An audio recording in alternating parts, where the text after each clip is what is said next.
Thank you. Okay, Commissioners, if I may continue then, the message that he had sent, which I said earlier, the minister is briefed, he has just arrived in Lusikisiki. The minister on the day was visiting the incident that happened in Lusikisiki where many people were killed. So this was just another confirmation that this man knows exactly about the minister's movement. So he's either with him or he's informed about the minister's movement. That's why he can write messages like this. This was again to confirm that I have to trust that he's a person who's close to the minister. And when he responded to the message I sent him earlier of what did Khumalo say about me, his response was, Jen, which means general in abbreviation, Jen, this must be in your chest. So which means he wanted me to keep this secret. And I'm wondering now, why is he telling me if he doesn't want me this thing to go public? And then my response, of course, because I wanted him to get me information, I said, trust me on this one. And then he wrote a message, which followed at the bottom of 318, which reads, I'm going to read it on the record. You are having your interest, and that maybe you are having your own cartel. You don't listen to the CI, that is crime intelligence. Then Masimula intercepted him. So, which means General Masimula was in that meeting as well. Also spoke about your provincial crime intelligence member. Remember, he is retiring. I think there's message missing there. He's retiring next month. And if we move to 319. Can you please, in your own words, explain what the first part of this text means, starting from you are having right up to intercepted him? It's rather cryptic. At the time, my understanding is that he's telling me that what was discussed in a meeting, which he sent me a screenshot on, the one that talks about crime intelligence policies, they were discussing me, about me not wanting to cooperate and working well with the head of crime intelligence in KZN. So that was my conclusion, that he was saying that I don't want to cooperate with them on information that they are giving me. I don't want to operationalize such an information. And that's why he even knows that the head of crime intelligence in KZN is going on retirement. So this is a person who knows everything about the police, even knows when is a person retiring. Thank you. You may continue. Yeah. So and then the following message on the next page, 319, I then asked him that please get me that presentation if there is one to confirm or otherwise if there is any recordings. Because I wanted to get a proof that what was this presentation about that he has access to that I don't know.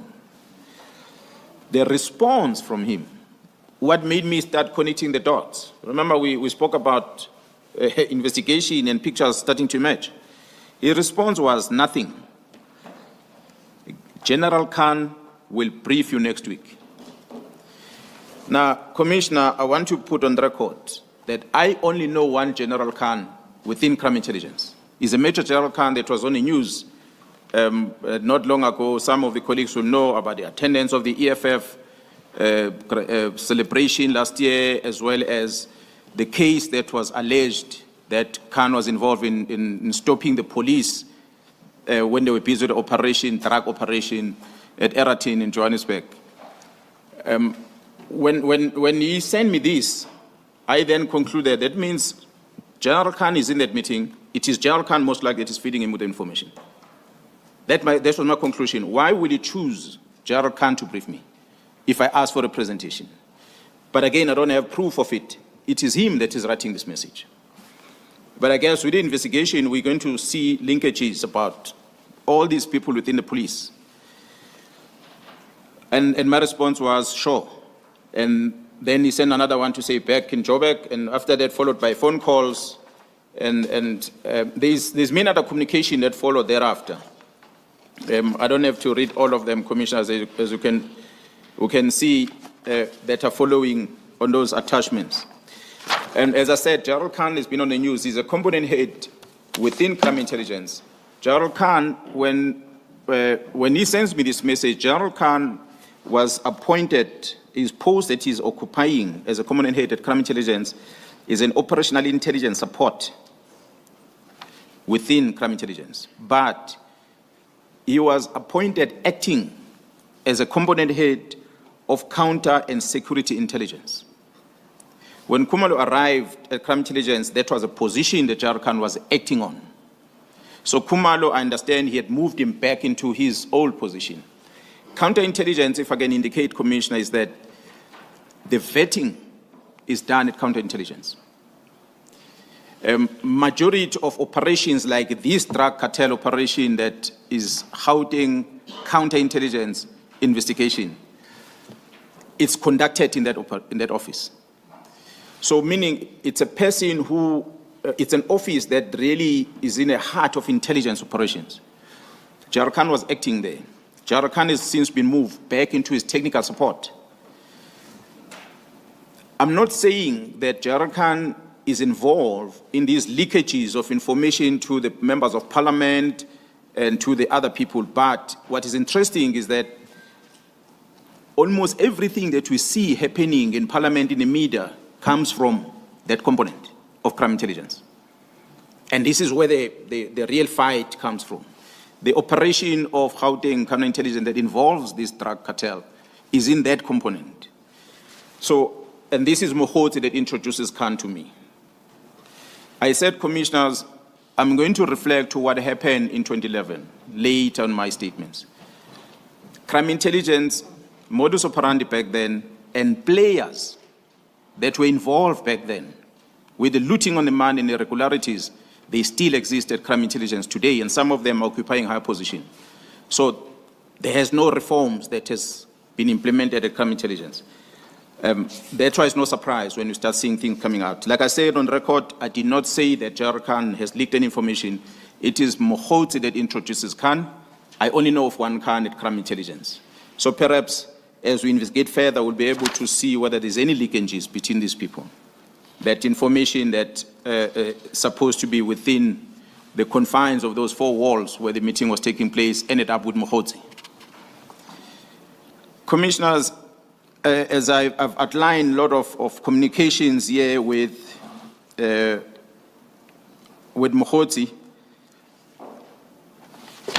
if I can move faster, if you allow me to see on my statement, because I think a lot of things that we have spoken about here.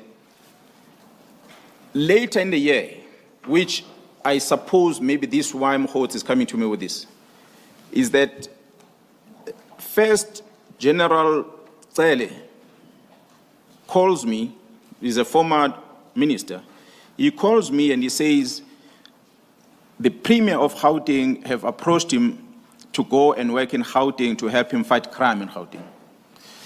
Therefore, he needs General Khumalo, who is a district commissioner and ex-task force commander in KZN, to come and work with him in Gauteng. And I find it strange because I think he called 2 or 3 times. While I was in a meeting, I kept giving the phone to one brigadier Abteles who was with me in the meeting. And after that, I had a conversation with General Cele, and then he pleaded with me to release this general to come to Gauteng. And my surprise was, but when General Cele was in the police, he did not like that general, Khumalo. He didn't like him at all. So why now that he's out of the police, he trusts Khumalo to come and work with him in Gauteng? It was just strange. And I turned to my colleague, General Nkua, who was with me in a meeting. This was in Durban. General Nkua works at the head office from HR. So I turned to her and said, but I received a strange call here. General Cele is asking me to approach Khumalo, who's a district commissioner of Zululand, to come and work with him in Gauteng, meaning he must resign from the police and go and work in Gauteng with him for 5 years, then he'll come back into the police, which was very odd. And General Nkua was also confused. He said, but as far as I know, Cele didn't like Khumalo. And he made all of us at the head office to believe that Khumalo is a bad person. Why will he now suddenly want Khumalo to work with him? So it was just a strange call. I then contacted General Khumalo. He's a Major General. I phoned General Khumalo and said, General Khumalo, this is a request I received from General Cele. General Kumalo just laughed and he said, well, don't worry, the general is not serious about that. So I asked him, what do you mean? He said, no, he's not serious. He wants me to back off on the case against Khan, General Khan from Crime Intelligence. So Cele is pursuing Kumalo to resign from the police so that he can stay away from the disciplinary case because he was appointed to deal with that case departmentally against General Khan. So Kumalo says, no, this is the approach of Cele to want me to back off. And that got me so upset, commissioners, that can really General Cele go to the extent of wanting a person to resign from the service because he wants to protect someone? It was very strange. I did not talk to General Cele from the day. I did not talk to him. I was very upset. It disappointed me as a person who's a former minister in the police. I was just upset. Fast forward, commissioners, the police have got two disciplinary processes. It's what's called expeditious, and the other one's a normal disciplinary process. Expeditious, you basically, in short, I could say, we're already saying to you, you are guilty of an offense. Come before a presiding officer to explain why you say you're not guilty, in a way. But in a normal process, the employer must present the allegations, and you have a chance to cross-examine witnesses and argue a case. And then you have a presiding officer that must decide. So the initial disciplinary procedure that was initiated for General Khan on that interference with the drug in Johannesburg was that of a expeditious process. So Kumalo was then appointed as a person who's going to preside over that. And Major General Khan approached the court granted, they overturned that and they say, no, we must go to a normal disciplinary hearing where he has a right to be represented and bring witnesses and question the witnesses and so forth. And therefore, there must be presiding officer appointed.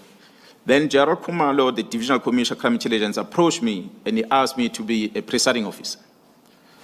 I then agreed. Shortly after agreeing to be presiding officer, not long after that, I started getting this communication from Mr. Mkhwanazi. But at that time, I'm not understanding as to what this communication, what is the background of this communication. But he started communicating these things to me. That's why he throws General Khan's name in it. And later, I think, I cannot remember exact date, I think it will have been the beginning of the year, I received an inquiry. Actually, I received a phone call from the very same journalist, Mzilazo of Africa. His call was, you remember the story I asked you about of what happened in Bangin? I said, yes. He said, but my colleague has just approached me, confronted me about that story and is asking him, why didn't he publish the story? And he said, no, but there was no story there. I listened to this thing and it just didn't make sense. Somebody is trying to peddle and frame Jerome Kwans for nothing, so I didn't publish this. And in his own words to me, Mzilazo Africa was, this colleague of his says to him, now I'm forced to publish the story. And Mzilazo found it strange, so he called me first. He said, hey, who did you upset somewhere in the police? Then I said, no, I don't know anything. Then he said, but is anything happening in the police that will lead people to want to publish this thing that is a year later, so old, they'd want to publish? Then I said, well, the only thing I know is that I'm going to be presiding over a disciplinary case. So he asked me, whose disciplinary case is that? I told him it's for General Khan. He said, oh, no, now I connect the dots. Because my colleague and General Khan are close. It could be coming from there. That is his words. Mzilikazi will come here and say that. But I told him that I'm going to talk about this. He said, no, if he's called here, he will come and talk about it. I know who the colleague is. I'm not going to say it in public. He will perhaps, if you want to divulge that, he will. That's why I'm saying there are players within the media houses that are part of. So shortly after that, I received a message from the very same colleague of Mzilikazi. He sent me a question about the same incident. I gave him a full explanation as I did here to Brian Mkhwanazi. A full explanation. A logic journalist would have understood and said, okay, well, this is just a malicious thing, and don't publish that. But that find itself to the newspaper on a Sunday. Commissioners, it is fair, that's why I like the investigative journalist I think they're credible because they investigate first before they talk.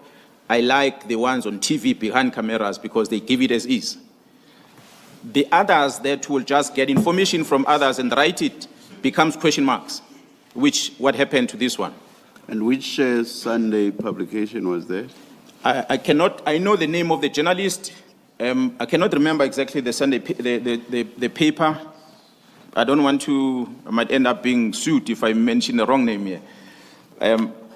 But I know the name of the journalist, so I can give you the name of the journalist. You said you are not divulging it. Yeah, right, I'll give you the name of the journalist, you'll write, and you'll see the trend throughout, up to now. It's the same journalist that is part of the squad. Well, there are others that are linked with him, but he's the main one. So the story goes out, commissioners, to the newspaper. It's an allegation that was made by Mkhwanazi that someone wants to open a case against me. Now, in the newspaper is my full picture there, and the big heading, allegations against Gerald Mkhwanazi defeating, and they write a story of what happened. They, of course, write my response. So, but the problem is, it is my face there, not the complainant. It's my face that is there. The heading creates question marks about my integrity as a person, as a senior officer in the province. They put my full response on the paper. So a person who reads the paper will get to understand the context of this heading and the story. They will be fine with it. But for you to get into a newspaper, must subscribe, must pay money. Some of us don't necessarily subscribe to papers, but there is social media that is free. Now, on the social media, they take the heading because you are limited on what you write in there. They take the heading of allegations that Gerald Mkhwanazi is accused of defeating end of justice against a drug dealer at Kalagabusha. And that goes into their media account, social media account. And that which spreads like wildfire because people access it easy. Remember, they don't have a privilege of reading the full report that is on the paper. They are just taking it from this headline. And the picture is painted. That Mkhwanazi is a bad person. And they're achieving what they want. So I took it as a pressure for me to back off from the case that I was going to preside over of Gerald Khan. How do I prove that? Is because Gerald Khan's lawyers, they even wrote to me on emails and said, there's these things about you on the media, so we are in doubt of your independence in dealing with Khan. They wrote to me that, and that's what they said on email. So that's when I deducted that, the pressure was for me to back off on this disciplinary case. So what Khumalo told me that they were wanting him to resign because they wanted him to back off on the case. So why will they go all out to try and get us to back off on the case against Gerald Khan? I'm an independent person. Yes, I know Gerald Khumalo is my colleague, but I'm not going to go and go with what Khumalo perhaps might want to do in dealing with Khan. Mine is to follow the policy and the law. And I could see that the whole idea was just, let's tarnish this man's image. And that's all. So that's what they did. They created the doubt. So fast forward, the disciplinary case comes, and I believe I was fair to Gerald Khan.